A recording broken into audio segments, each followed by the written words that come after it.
Egypt आज भी अपने अंदर कहीं राज छुपाए हुए है। प्राचीन मिस्र में लोगों को एक ताबूत में बंद करके दफनाने का प्रचलन था। इसीलिए यहाँ पर अक्सर खोजकर्ताओं को मम्मी मिलती रहती है। कुछ सालों पहले मिस्र में एक ऐसी ही मम्मी मिली थी। कहा जाता है कि जिस किसी भी व्यक्ति ने इसे छुआ वो कभी जिंदा ना बचा। 4 नवंबर सन 1922 में ब्रिटेन से आई हॉवर्ड कार्टर की एग्जीबिशन टीम के साथ काम कर रहा एक लड़का एक रात अपने गधे पे सवार होकर अपने घर की ओर लौट रहा था। तभी अचानक गधे का पैर रेत में कहीं दस गया। तब कहीं जाकर लड़के को मालूम हुआ कि गधे का पैर जहाँ फंसा था वो एक कब्र का मुहाना था। लड़के ने यह बात जाकर हॉवर्ड कार्टर को बताई। हॉवर्ड कार्टर ने वहां निरीक्षण करके खुदाई कराई तो वो एक कब्र के अंदर पहुंच गए। उनका अनुमान था कि यहाँ कुछ कमाल की चीजें मिल सकती हैं। उनका यह अनुमान बिल्कुल सही निकला। वो कब्र मिस्र के सुल्तान तुतनखामेन की कब्र थी जो 3200 साल तक जमीन में दफन रही। कहा जाता है कि जब तुतनखामेन की मम्मी की खोज हुई तो उस दौरान उसकी कब्र के नीचे खोजकर्ताओं को एक सीढ़ियां मिली थी जिसके जरिए वो एक कमरे तक पहुंच गए। ये कमरा सोने चांदियों से भरा हुआ था।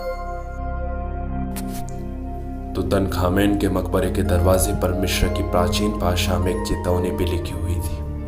इसमें साफ तौर पर लिखा था कि जो भी राजा तुतनखामेन की शांति को भंग करेगा उसकी मौत हो जाएगी। लेकिन पुरातत्ववेत्ताओं ने इसको नजरअंदाज किया, जिसका असर यह हुआ कि हॉवर्ड कार्टर की टीम के सभी सदस्यों की एक एक करके मौत हो गई। इसका असर यह हुआ कि खोजी दल के सदस्य स्वाभाविक और अस्वाभाविक कारणों से मारे गए।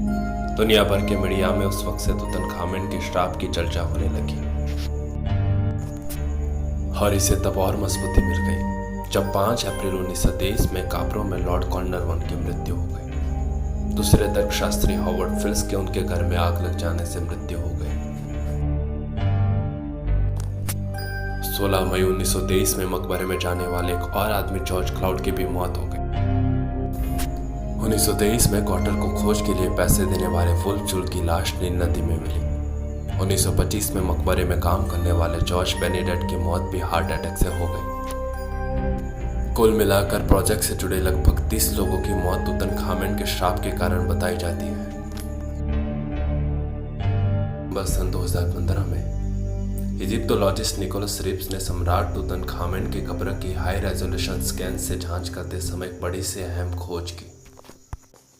उन्हें कब्र की एक दीवार दरवाजे जैसी लगी। जब उस दीवार को थर्मल स्कैन से स्कैन किया गया तो पाया कि वास्तव में वो एक दरवाजा ही है।